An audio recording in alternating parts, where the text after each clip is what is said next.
Good evening students. आप सभी लोगों का शौर्य एकेडमी के प्लेटफॉर्म पे एक बार फिर से बहुत बहुत स्वागत है। और हम लोग उपस्थित हैं मिशन ISPCS प्री 2021। इस कार्यक्रम के अंतर्गत हमने प्रीलिम्स पे फोकस किया है और काफ़ी अब तो डेट बढ़ जाने की वजह से काफ़ी विस्तार से चर्चा करने की प्लान है इसमें। और ये पूरा कार्यक्रम निःशुल्क है, इसलिए मैं आप सभी लोगों से इस बात के लिए अपील करता हूं कि इस कार्यक्रम से सभी लोगों को जोड़ने का प्रयास करिए, अधिक से अधिक लोगों को जोड़ने का प्रयास करिए। इसके लिए चैनल को सब्सक्राइब करिए, बेल आइकन दबाइए, तो इससे क्या होगा कि सूचनाएं आपको ससमय पहुंचती रहेंगी। राइट। फिलहाल अब तक की जो क्लास हमने लिया है कल्चर पे, मॉडर्न हिस्ट्री पे, वो सारी प्लेलिस्ट पे उपलब्ध हैं, कॉन्स्टिट्यूशन की, करंट अफेयर्स की। तो जो लोग नए बच्चे इससे जुड़ रहे हैं उनको क्रम से पुरानी कार्यक्रम को देख लेना चाहिए, है ना। और बाकी अपडेटेड रहना चाहिए। 8 से 10 के दौरान हम लोग क्लासेस लेते हैं। अभी थोड़ी सी अनियमितता चल रही है क्योंकि थोड़ी तबीयत खराब है यहाँ पे दोनों टीचरों की। तो फिलहाल होप सो हम लोग एकदम बहुत जल्द ही स्ट्रीम लाइन में आ जाएंगे। राइट। और फिलहाल जो मराठे पार्ट 1 हमने बताया था, महान पेशवाओं का काल, हमने बोला था कि मराठों पे कम से कम हम लोग 3 घंटे या 3 क्लास की चर्चा करेंगे। तो पिछली क्लास में हम लोगों ने महान पेशवाओं की काल की शुरुआत की थी और उसमें बालाजी विश्वनाथ और बाजीराव फर्स्ट की चर्चा की थी। तो आइए हम बात करें, उसी चर्चा को आज आगे बढ़ाने वाले हैं। हमने जो चर्चा किया था बालाजी विश्वनाथ का, और हमने नीतिगत जो परिवर्तन हुए हैं उस पर विशेष फोकस किया है, जहां से सवाल बनते हैं कॉन्सेप्ट वाइज। और ये ऐसा सेक्शन है जहां पे आप लोग तथ्य ऑलरेडी जानते हैं, बस उसको कॉन्सेप्ट से जोड़ लेने की जरूरत है। बाजीराव फर्स्ट 1720 से लेकर के 1740 तक। कल हमने इसके नीतियों की विस्तृत चर्चा की है और आज हम लोग देखेंगे बालाजी बाजीराव, किससे शुरुआत करेंगे। बालाजी बाजीराव 1740 से लेकर के 1761 तक। क्रम इसलिए बता रहा हूं कि कभी कभी क्या होता है कि क्रोनोलॉजी ही पूछ लेता है आपसे और वहां आप लोग किसी प्रकार की गलती ना करें, इसका ध्यान, इसलिए ये क्रम जानना बहुत जरूरी है। वास्तव में जिस समय बालाजी बाजीराव पेशवा बनाया गया उस समय उसकी उम्र मात्र 19 वर्ष की थी। बालाजी बाजीराव फर्स्ट भी था। आप जानते हैं कि जो शिवाजी का प्रशासन था, शिवाजी के प्रशासन में भी पेशवा था, अष्टप्रधानों में पेशवा प्रमुख हुआ करता था, लेकिन कभी ऐसा कोई प्रावधान नहीं मिलता कि पेशवा का पद पैतृक हो। और व्यवहार में आपने देखा महान पेशवाओं के काल में बालाजी विश्वनाथ, विश्वनाथ के बाद बाजीराव फर्स्ट, फिर बालाजी बाजीराव, तो यह प्रश्न उठना लाजिमी था। और आपको बताऊं कि रघुजी भोसले नाम का एक नाम आता है कि रघुजी भोसले के नाम के नेतृत्व में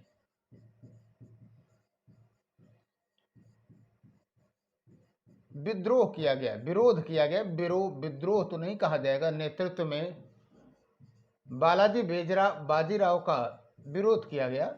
और उसका संदर्भ सिर्फ इतना ही था कि भाई हम लोगों को भी मौका मिलना चाहिए। बालाजी बाजीराव का विरोध हुआ, लेकिन जो शाहू था, अभी तक आपको बताऊं कि पेशवाओं के एहसान से इतना दबा हुआ था कि उसने बालाजी बाजीराव को ही बनाया, है ना। उसके ऊपर प्रेशर था, भाई मुगलिया राजनीति से आकर के मराठों की राजनीति में बालाजी विश्वनाथ ने उसे स्थापित किया था और बाजीराव फर्स्ट ने भी अच्छी सेवा दी थी, तो निश्चित रूप से इसका एक नैतिक दबाव उसके ऊपर था। लेकिन ऐसा कहने का मतलब ये कतई नहीं था कि बालाजी बाजीराव योग्य नहीं था। बालाजी बाजीराव योग्य व्यक्ति भी था और बालाजी बाजीराव को बनाया गया इस विरोध के बावजूद।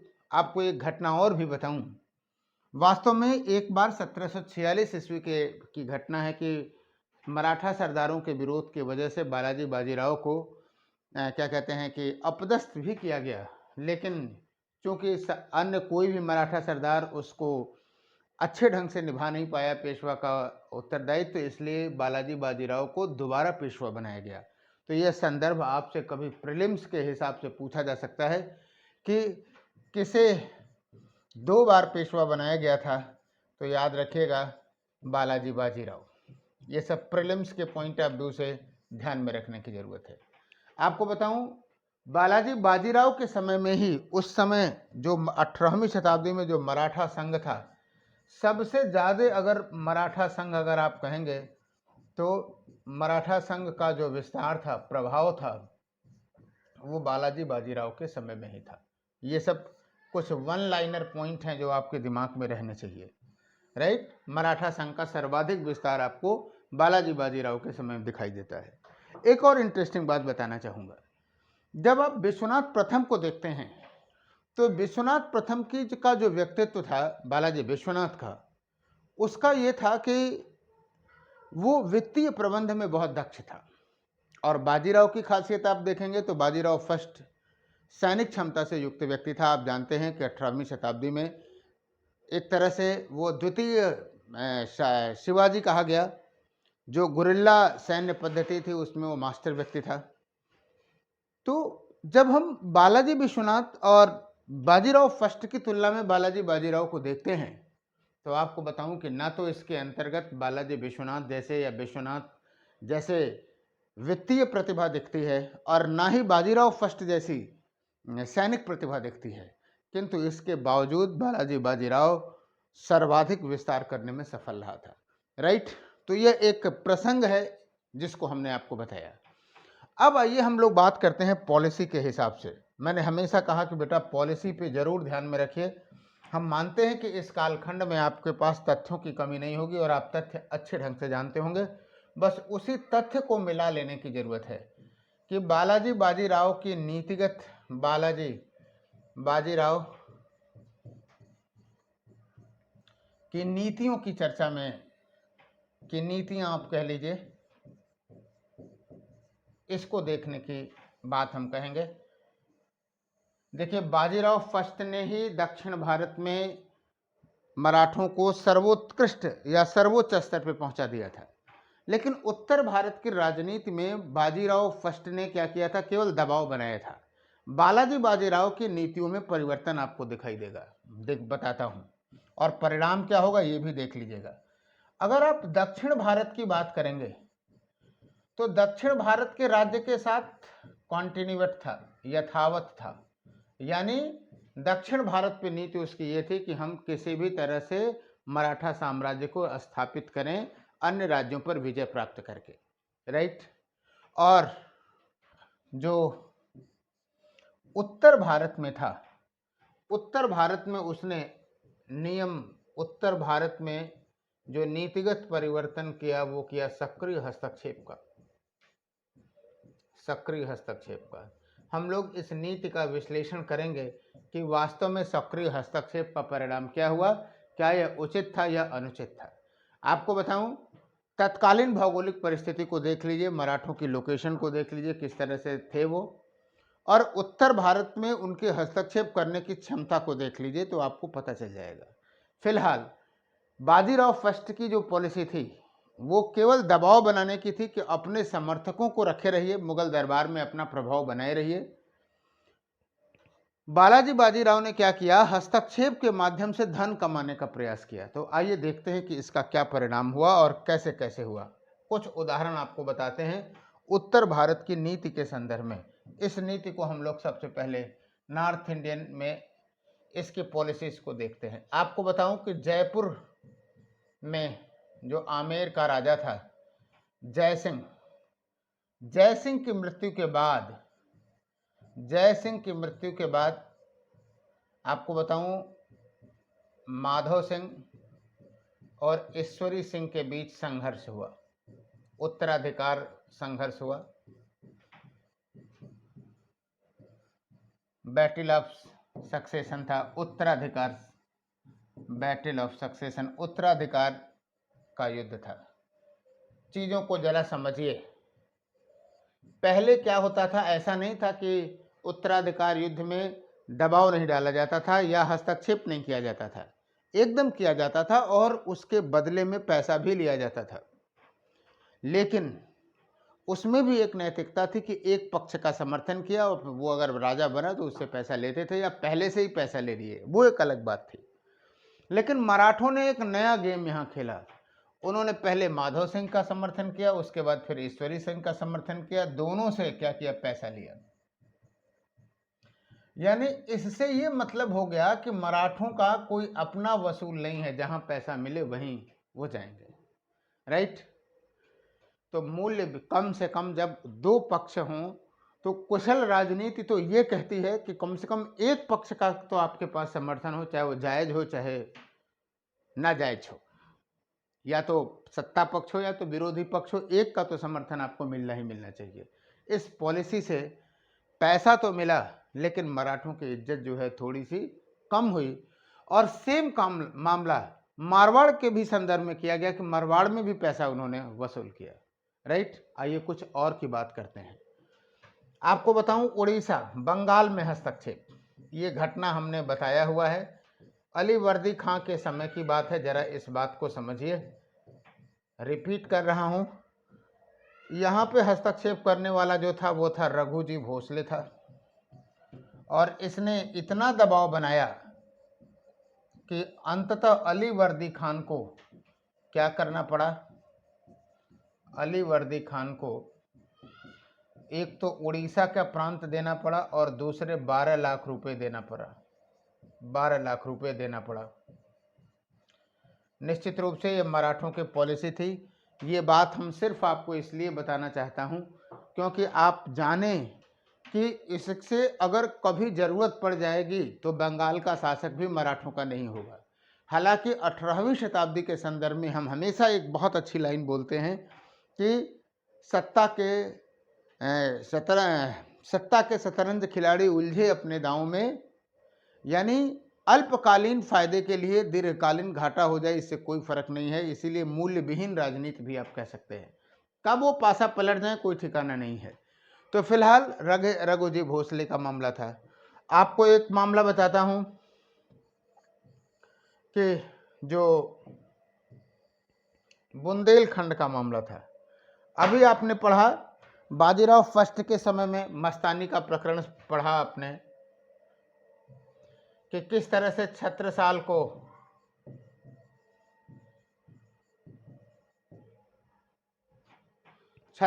को उसने स्थापित किया था। लेकिन बालाजी बाजीराव के समय में बुंदेलखंड क्षेत्र पर दबाव बनाया गया, क्षेत्र पर दबाव बना करके उसे मराठा संघ में शामिल कर लिया गया, उसे मराठा संघ में शामिल किया गया, राइट। आइए बात करते हैं, आगे बढ़ाते हैं और भी पॉलिसीज को। एक तो दिल्ली दरबार में हस्तक्षेप किया, दिल्ली दरबार में हस्तक्षेप किया। दरबार में मुगल शासक के पक्ष में षड्यंत्र किया, शासक के पक्ष में हस्तक्षेप किया। क्या किया आपको बताता हूं। यहां पर अली वर्दी खान का जो क्या कहते हैं, अहमद शाह अब्दाली का एक अधिकारी था नजमुद्दौला, इसको अपदस्थ किया, नजमुद्दौला को अपदस्थ किया और अपने फेवर के अधिकारियों की नियुक्ति की, राइट। और इससे क्या हुआ कि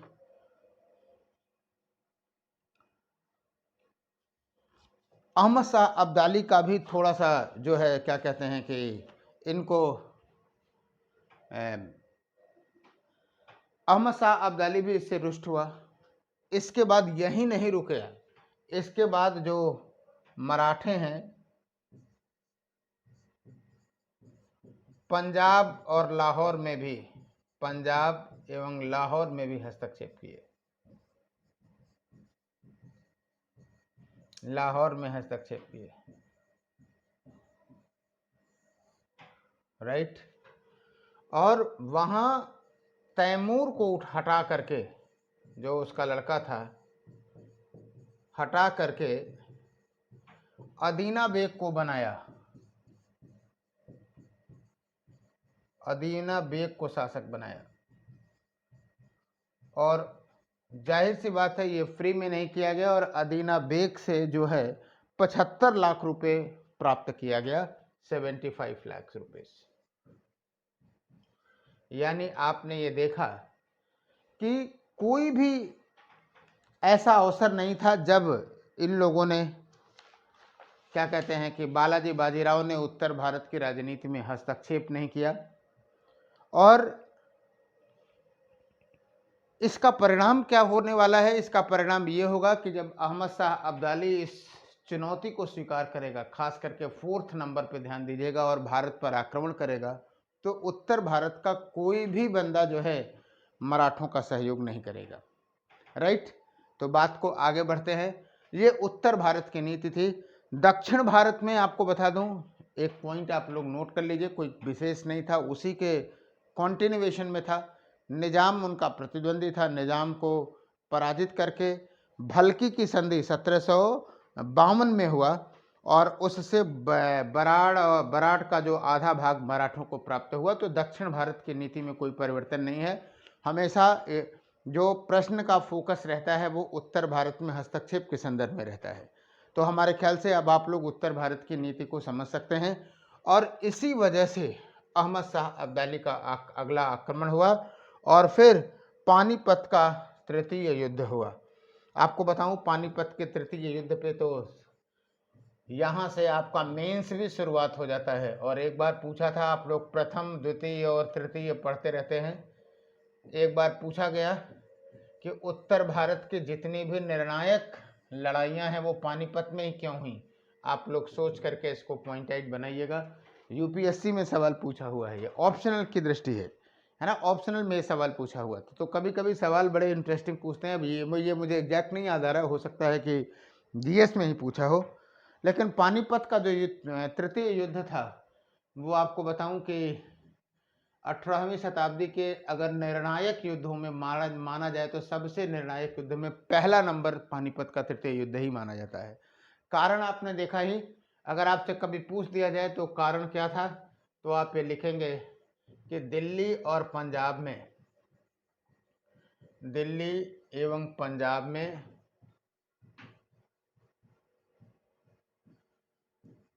अहमद शाह अब्दाली के विरुद्ध हस्तक्षेप करना। एक एक पॉइंट को यहाँ पे क्लियर कर लेते हैं, तो सारे प्रश्न यहीं से आएंगे। हस्तक्षेप करना, ये इसका कारण था। राइट, युद्ध 14 जनवरी 1761 को हुआ। आपको बताऊं कि घटनाओं की हम लोग कुछ चर्चा करेंगे, कुछ बड़ी रोचक पहलू हैं, उनको जान लेने की जरूरत है। पहला पॉइंट तो ये ध्यान में देने की जरूरत है कि इस हस्तक्षेप की वजह से ही, कभी कथन कारण में सवाल पूछा जाएगा आपसे, तो आप जानते रहिएगा कि उत्तर भारत की एक भी शक्ति ने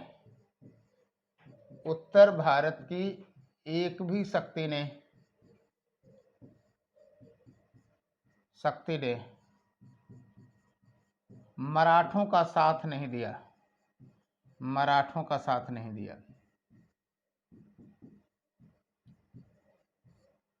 कारण स्पष्ट है। कारण यह है कि बालाजी बाजीराव ने सक्रिय हस्तक्षेप करना शुरू कर दिया था। आप उस स्थिति की कल्पना कर सकते हैं, हालांकि इतिहास में इफ और बट की चर्चा नहीं होती, लेकिन आप इस स्थिति की कल्पना कर सकते हैं कि अगर मान लीजिए कि बुंदेलखंड में हस्तक्षेप न किया होता, तो कम से कम आप बुंदेलों से ये अपेक्षा कर सकते थे कि वो मराठों का साथ दे। राइट, आइए, पानीपत के सबसे समीप और सशक्त जो कह सकते हैं कि हिंदू राज्य था, वो था सूरजमल का जाटों का।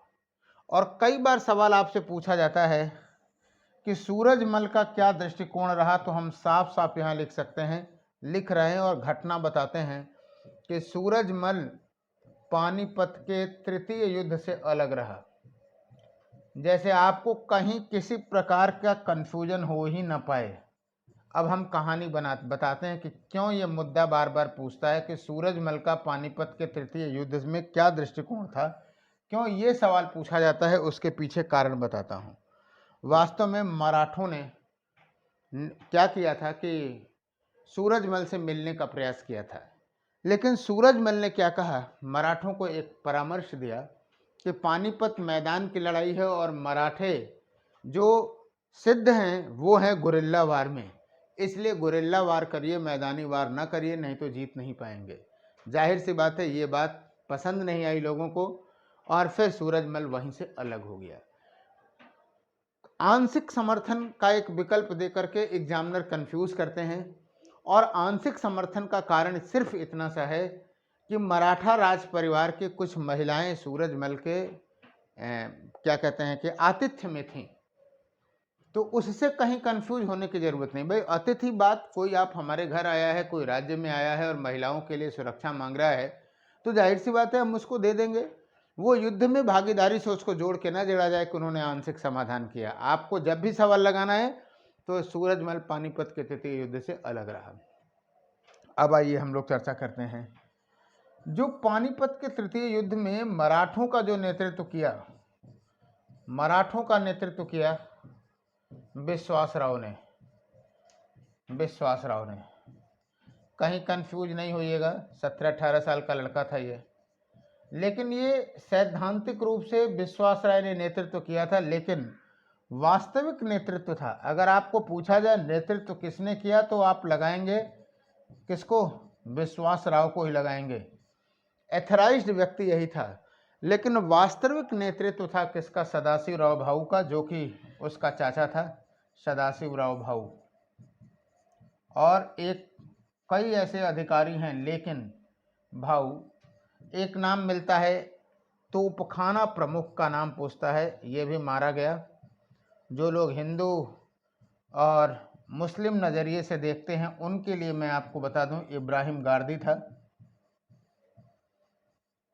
ये लड़ता हुआ पानीपत के युद्ध में मारा भी गया था। तो ये मराठों के संदर्भ में ये आपको ध्यान में रखना चाहिए। एक बात आपको और बताऊं कि जैसे ही युद्ध प्रारंभ हुआ, ये भी एक बड़ा रोचक सा पहलू है, इसलिए ज़रूर आप लोग याद रखिएगा कि युद्ध में संघर्ष से, युद्ध से पूर्व ही, कभी नाम इसका भी पूछा जाएगा, पूर्व ही मल्हार राव होलकर, मल्हार राव होलकर भाग खड़ा हुआ था, भाग खड़ा हुआ।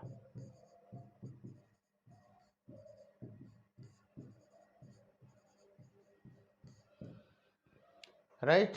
और फिलहाल आपको बताऊं कि जब युद्ध प्रारंभ हुआ तो बहुत जल्द ही जो पानीपत का जो तृतीय युद्ध था वो जो है रंग दिखाना शुरू हुआ, और कहा यह जाता है कि लगभग 2:15 बजे के आसपास की घटना है कि विश्वासराव जो है, सदाशिवराव भाऊ और विश्वासराव अगल बगल ही लड़ रहे थे, और सदाशिवराव भाऊ विश्वासराव की स्थिति यह है कि वो गिरा वहाँ से, और विश्वासराव जब मर गया तो सदाशिवराव भाऊ को ये लगा कि शायद वो बचा सकता है, तो सदाशिवराव भाऊ भी कूद करके विश्वासराव को बचाने नीचे आया। अब जरा समझिए कि जो पीछे से देखने वाले सैनिक थे उनको तो ये लगा कि विश्वासराव भी गया, सदाशिवराव भी गया, और फिर पूरी मराठा जनता में, मराठा सेना में क्या हुई कि अस्त व्यस्तता फैल गई और अंततः मराठों की बुरी तरह से पराजय हुई। राइट। आपको बताऊं कि इस युद्ध का प्रत्यक्षदर्शी अगर कभी पूछे, जरूर पूछा जा सकता है, तो इस युद्ध का प्रत्यक्षदर्शी जो था वो था काशीराज पंडित। काशीराज पंडित था। राइट। और आपको बताऊं कि प्रत्यक्षदर्शी था, और इस युद्ध में करारी पराजय हुई, और इस पराजय की सूचना जो बालाजी बाजीराव को दिया वो दिया किसने, नानाजी पुरंदरे ने। और आपको बताऊं कि नानाजी पुरंदरे ने जिस भाषा में बताया उस भाषा को समझने की ज़रूरत है। कभी पूछा जा सकता है, वो कहते हैं कि 2 मोती विलीन हो गए हैं। कभी पूछे तो ये जानते रहिएगा, आगे बहुत लंबा सा स्टेटमेंट है, यहीं से पकड़ लीजिएगा। 27 जो है सोने और चांदी की जो मुहरें हैं वो खो गई, और सोने की मुहरें खो गई, यानी 27 प्रमुख सेनापतियों की बात कही गई, और सोने और चांदी और तांबे यानी सैनिकों की संख्या का तो कोई अनुमान ही नहीं है। और कहा यह जाता है कि जब बालाजी बाजीराव को ये बात बताई गई तो वो उसका हार्ट अटैक हो गया और हार्ट अटैक से उसकी 1761 में मृत्यु हो गई। राइट।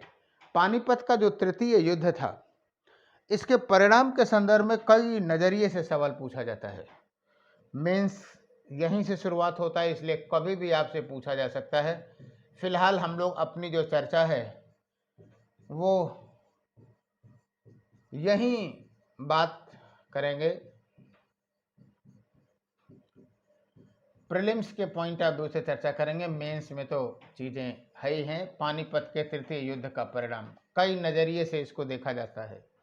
जैसे आपको बताऊं कि जदुनाथ सरकार कहते हैं कि महाराष्ट्र में शायद ही कोई परिवार ऐसा बचा हो।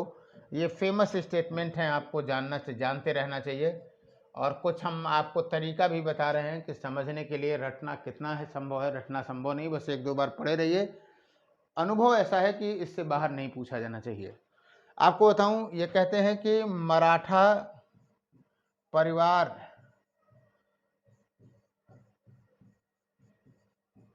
का, प्रत्येक मराठा परिवार का, ऐसे लिख लीजिए, प्रत्येक मराठा परिवार का सदस्य इसमें मृत्यु को प्राप्त हुआ।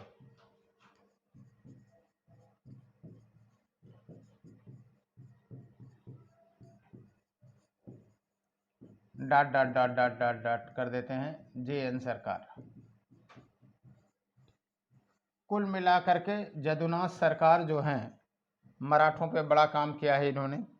और जदुनाथ सरकार ने पानीपत के तृतीय युद्ध से जो क्षति हुई, उस क्षति का गंभीर क्या कहते हैं कि ये बताया है कि सबसे ज़्यादा नुकसान हुआ, बहुत हाइपरबोलिक बढ़ा चढ़ा करके नुकसान किया।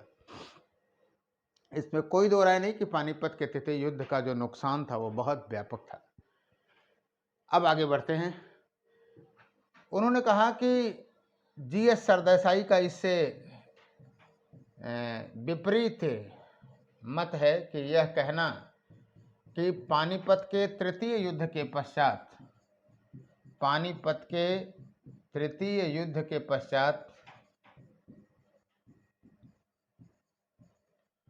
मराठा शक्ति बिखर गई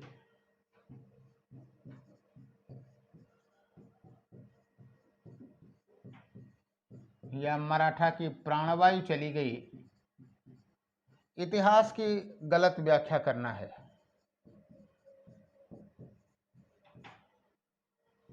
गलत, ये दोनों स्टेटमेंट आपको याद रखना चाहिए, कभी भी पूछ सकता है, व्याख्या करना है।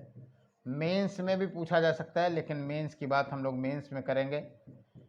GS सरदेसाई, और हम लोग बहुत जल्दी ही कई मॉडल ले आएंगे, आप लोगों से उम्मीद करेंगे कि आप लोग उसको ज्वाइन करेंगे अपनी सुविधा के अनुसार।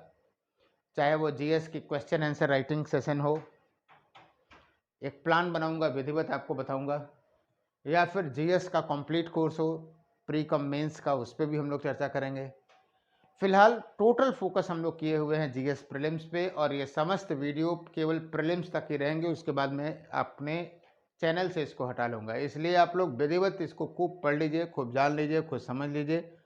और एक बार फिर कहूँगा कि अधिक से अधिक संख्या में इसे मल्टीप्लाई करिए, लोगों से सब्सक्राइब करने के लिए प्रेरित करिए, बेल आइकन दबाइए, जैसे बच्चों का एक क्या कहते हैं कि एक पॉजिटिव वो पड़ जाए, माहौल बने। और वैसे भी जानते रहें, संख्या बल का इतना लोकतंत्र में जो प्रभाव है वो तो आप जानते ही जानते हैं।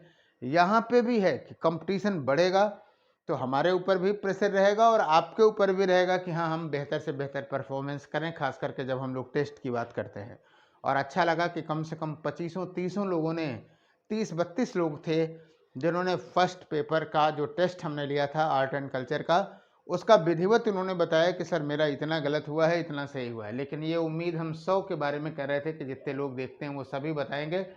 और अगले टेस्ट के लिए अपना आप लोग तैयार रहिएगा। हम लोग अगला जो टेस्ट रखते हैं वो मॉडर्न हिस्ट्री पे ही रखेंगे, बताऊंगा आपको कि कहाँ से कहाँ तक रहेगा। बहुत जल्द ही कल इसकी सूचना घोषणा करूंगा कि कौन कौन से पॉइंट रहेंगे और कब हम टेस्ट लेंगे आपसे।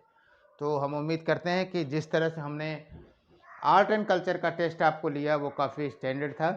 तो मॉडर्न हिस्ट्री तो आपकी बहुत ही फेवरेट और बहुत ही प्रिय रही है, तो आप वहाँ से भी जो है क्या कहते हैं कि वहाँ भी देखिएगा, राइट। तो बात को आगे बढ़ाते हैं। जीएस सरदेसाई साहब इस बात को कहते हैं, राइट। तो आगे बढ़ा जाए। एक स्टेटमेंट जो है वो है सिडनी ओवेन का है, ठीक है। सिडनी ओवेन साहब ने क्या कहा, अपने अपने नज़रिए से कहा, इस सब की व्याख्या होनी चाहिए, लेकिन यहाँ जानते रहिए एक स्टेटमेंट हम आपसे ये भी कहना चाहेंगे, इसको भी याद रखिएगा। सिडनी ओवेन का जो काम है हिस्ट्री ऑफ मराठास में है स्पेशली, तो मैं चाहूँगा कि आप लोग ज़रूर इसे ध्यान में रखें। सिडनी ओवेन का कहना था कि जो मराठों को कहता है कि यह दैत्य मरा तो नहीं,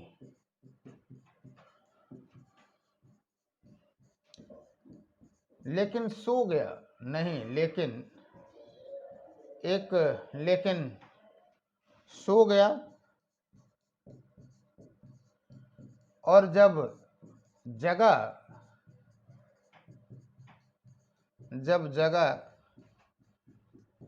तो ब्रिटिशर्स इसे दबाने के लिए मौजूद थे, ब्रिटिशर्स इसे दबाने के लिए मौजूद थे। मूल भाव को आप समझ गए होंगे। और देखिए मैंने यहाँ पे ज़रूर लिख दिया, इन्वर्टेड कॉमा में चीज़ें तब लिखनी चाहिए जब आप हूबहू लिखें। हमको तो कंटेंट देना है कि आप समझ सकें, थोड़ा बहुत कॉमा फुल स्टॉप अगर नहीं भी रहेगा तो आप पकड़ ले जाएंगे, है ना।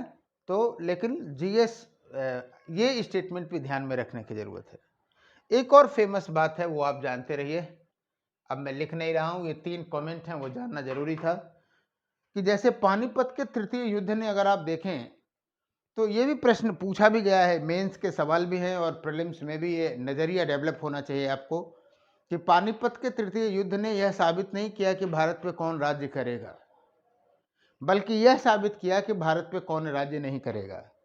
कहने का मतलब ये है, इस स्टेटमेंट को अगर हम लोग देखें तो प्रायः जो विजेता है वही शासन करता है, लेकिन यहाँ तो अहमद शाह अब्दाली को वापस चला जाने था, तो विजेता उसका इंटरेस्ट अफगानिस्तान में था, और जो हारने वाला था 18वीं शताब्दी में 1760 के समय में अगर भारतीय शक्तियों में देखेंगे तो मराठा ही सबसे बड़े दावेदार थे मुगलों के।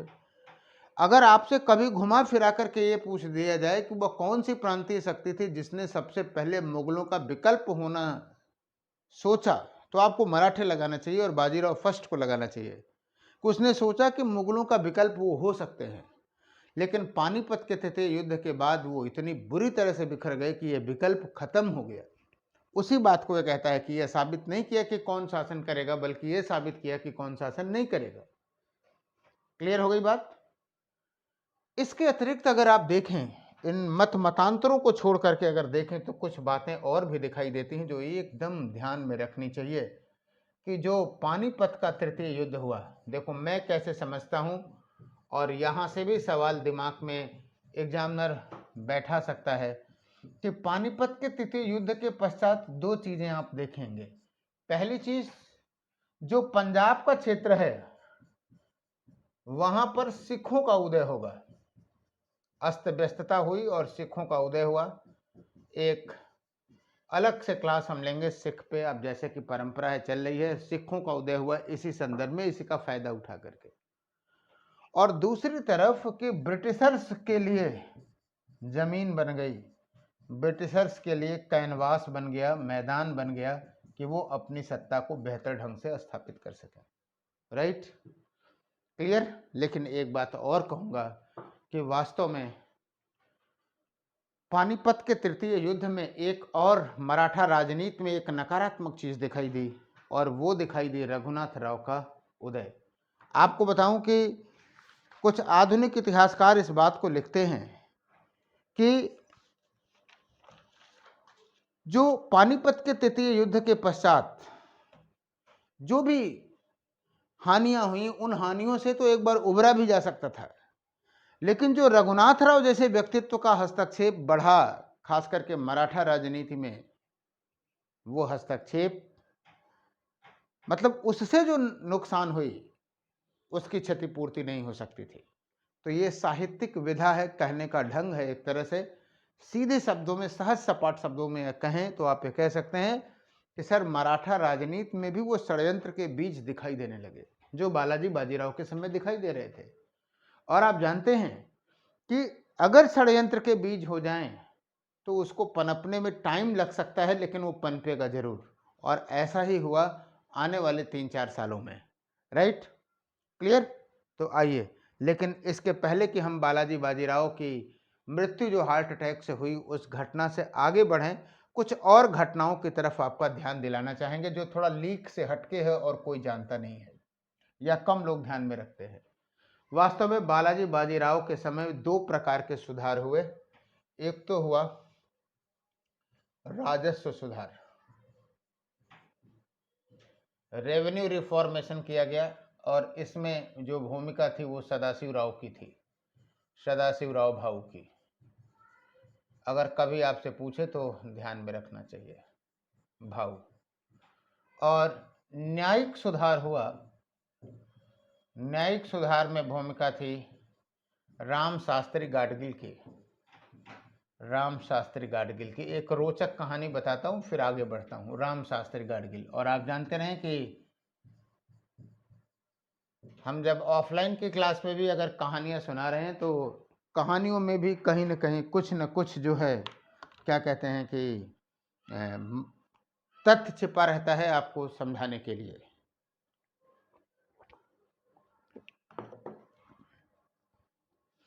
एक और बात कर दूं, नहीं तो मिस हो जाएगा वो तथ्य। बालाजी बाजीराव के समय में ही, ये बहुत इंपॉर्टेंट है, कैसे आपको फोकस करूं आपको ध्यान में रखना है कि सबसे पहले मिस्टर प्राइस के नेतृत्व में, मिस्टर प्राइस के नेतृत्व में ब्रिटिश मिशन बालाजी बाजीराव के दरबार में आया, बालाजी बाजीराव के दरबार में आया।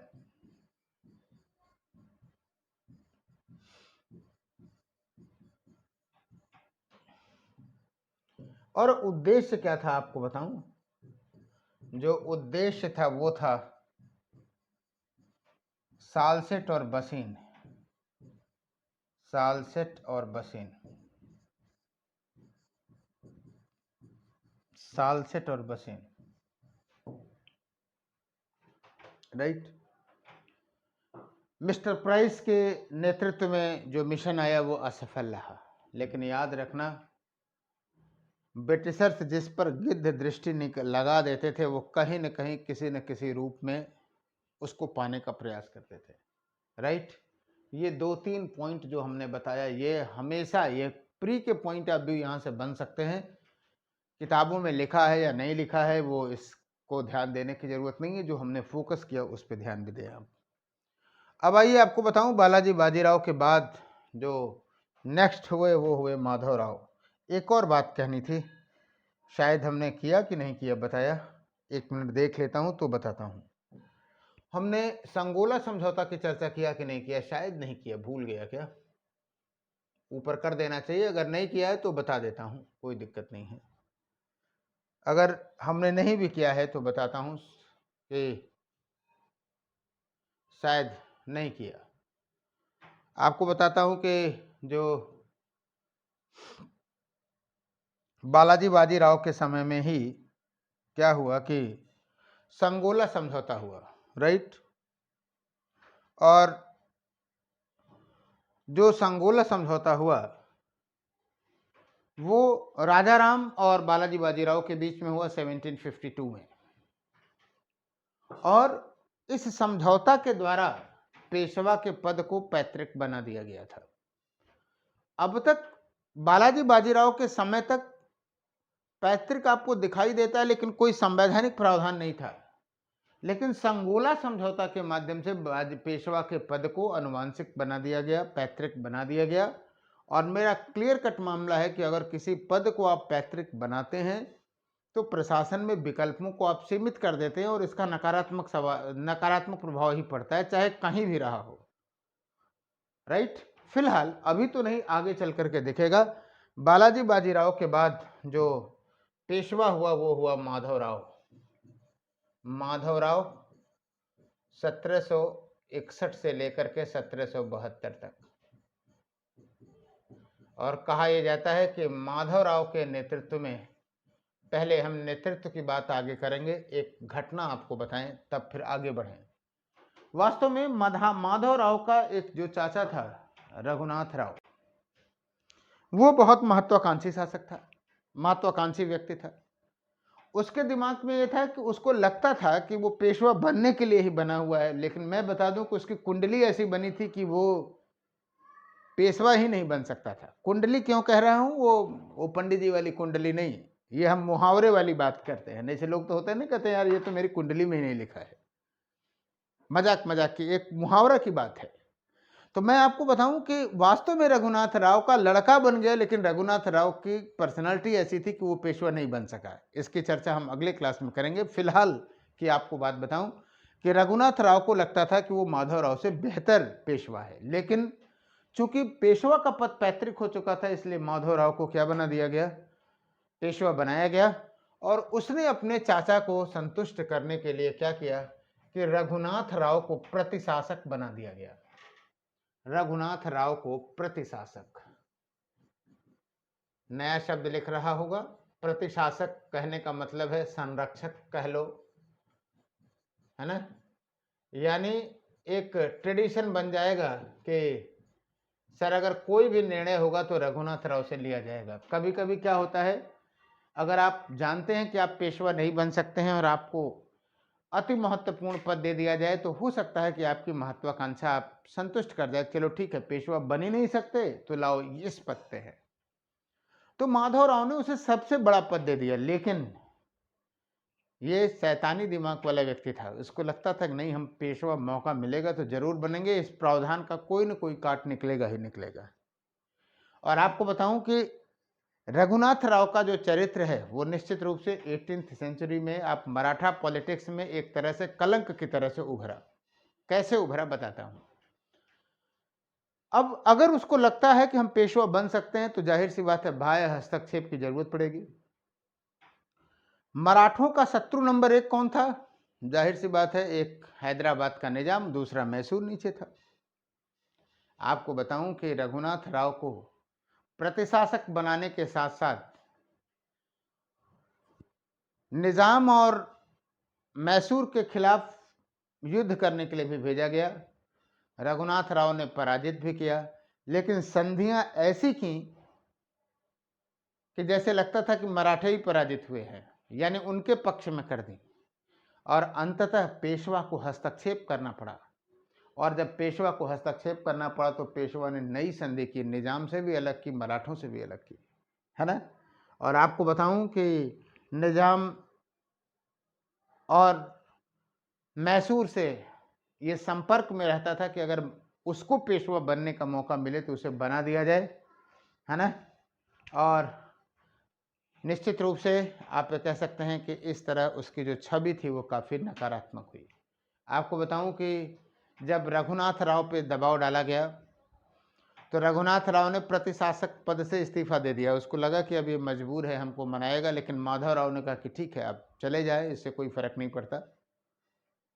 तो और भी अंदर से तिल मिला करके रह गया कि जो पद था वो भी चला गया।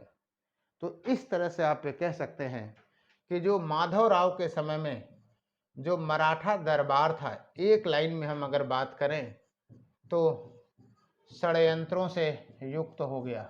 याद रखना, षड्यंत्रों से युक्त हो गया, युक्त हो गया। और अगर कोई दरबार में षड्यंत्र हो जाए, गुटबाजी हो जाए, तो बाहर तो बिल्ली बैठी ही है ब्रिटिशर से हस्तक्षेप करने के लिए। फिलहाल आइए देखते हैं कैसे मौका मिला। एक बहुत महत्वपूर्ण घटना हुई कि 1772 में, 71-72, कहीं 1771 मिलता है 72, पूछने न लगेगा, 1772 जानते रहिएगा। कि मराठे शाह आलम द्वितीय को दिल्ली के गद्दी पर बैठाए। शाह आलम द्वितीय को दिल्ली की गद्दी पर बैठाए।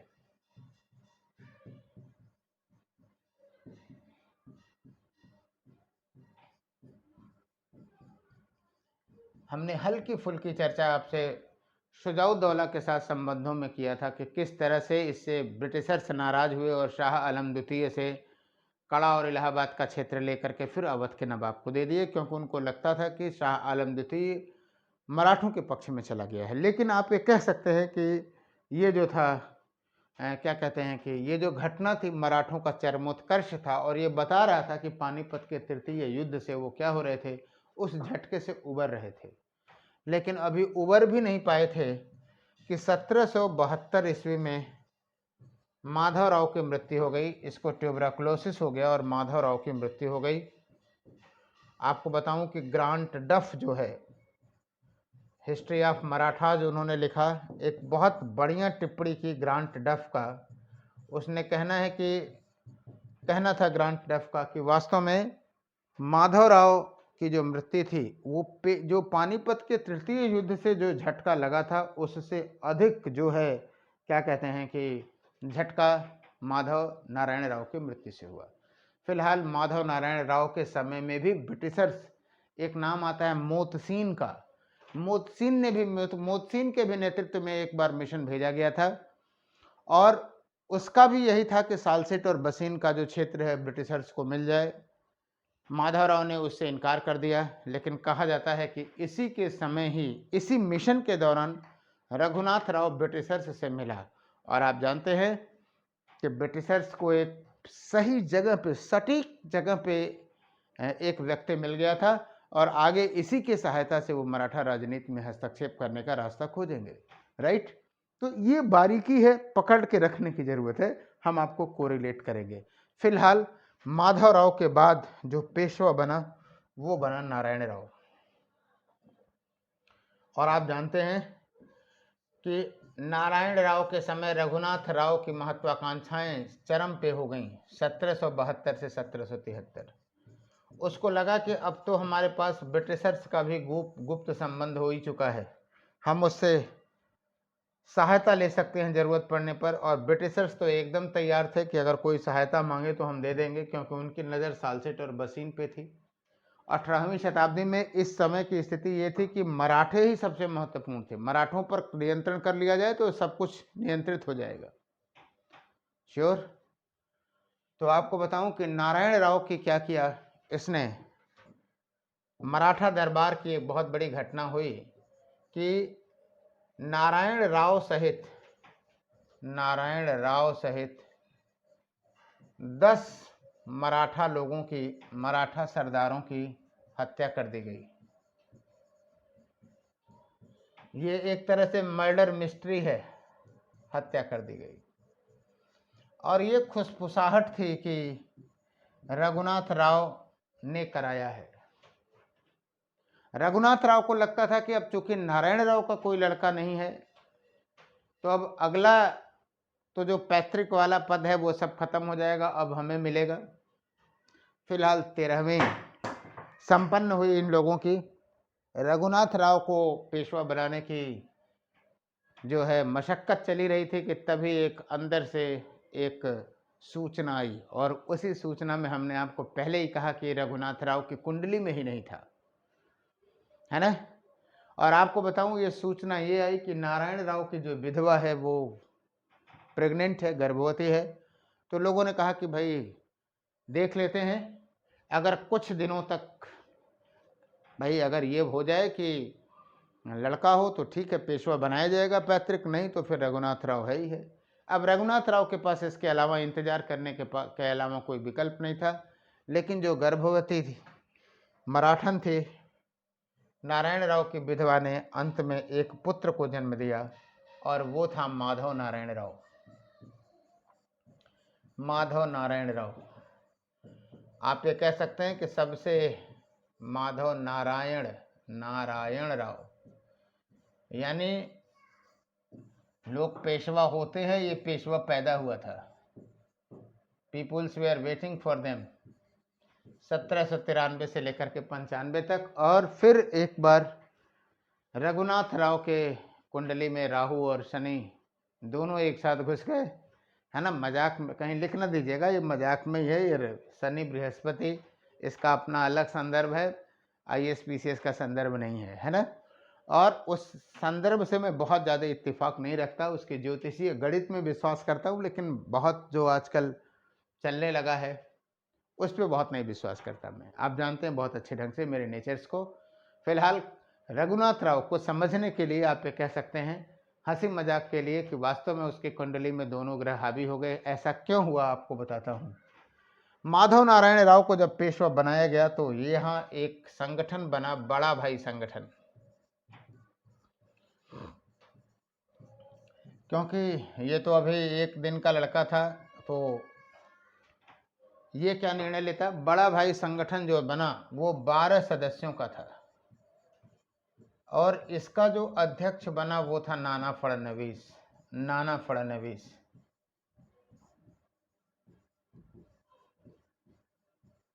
और ये हुआ कि माधव नारायण राव के नाम पर जो निर्णय लिया जाएगा वो किसके द्वारा लिया जाएगा, नाना फडणवीस, और इस 12 सदस्यों की सहमति से लिया जाएगा। राइट, आगे बढ़ते हैं। आपको बताऊं कि सबसे बड़ा मुद्दा था मर्डर मिस्ट्री का, कि आखिर में वो हत्या किसने कराई। अब इसकी जांच के लिए एक आयोग बना और उसकी अध्यक्षता किया किसने, राम शास्त्री गाडगिल के बारे में। राम शास्त्री गाडगिल के नेतृत्व में एक आयोग बना, समिति बनी, जो भी आप कह लीजिए, आयोग बना। आपको राम शास्त्री गाडगिल के बारे में बताऊं, बहुत ही सख्त न्यायाधीश थे। एक घटना बता दूं तो आपको पता चल जाएगा कि किस तरह के थे। सख्त न्यायाधीश थे ये। 1775 की बात बता रहा हूं, लगभग 1775, 2 साल में ये बात हुई। एक छोटी सी घटना बता दूं तो आपको याद, रामशास्त्री गाडगिल का नेचर कैसा था आपको पता चल जाएगा। जब बालाजी बाजीराव था तो उसे पूना का मुख्य न्यायाधीश बनाया गया था रामशास्त्री गाडगिल। और रामशास्त्री गाडगिल ने एक निर्णय दिया था कि कोई भी व्यक्ति 10 बजे रात्रि के बाद शहर में प्रवेश नहीं कर सकता। ये आदेश था रामशास्त्री गाडगिल का, दरवाजे बंद। और आपको बताऊं कि एक बार पेशवा खुद 10 बजे रात्रि के बाद पुणे पहुंचा और शहर के बाहर रहा। ऐसे रामशास्त्री गाडगिल थे।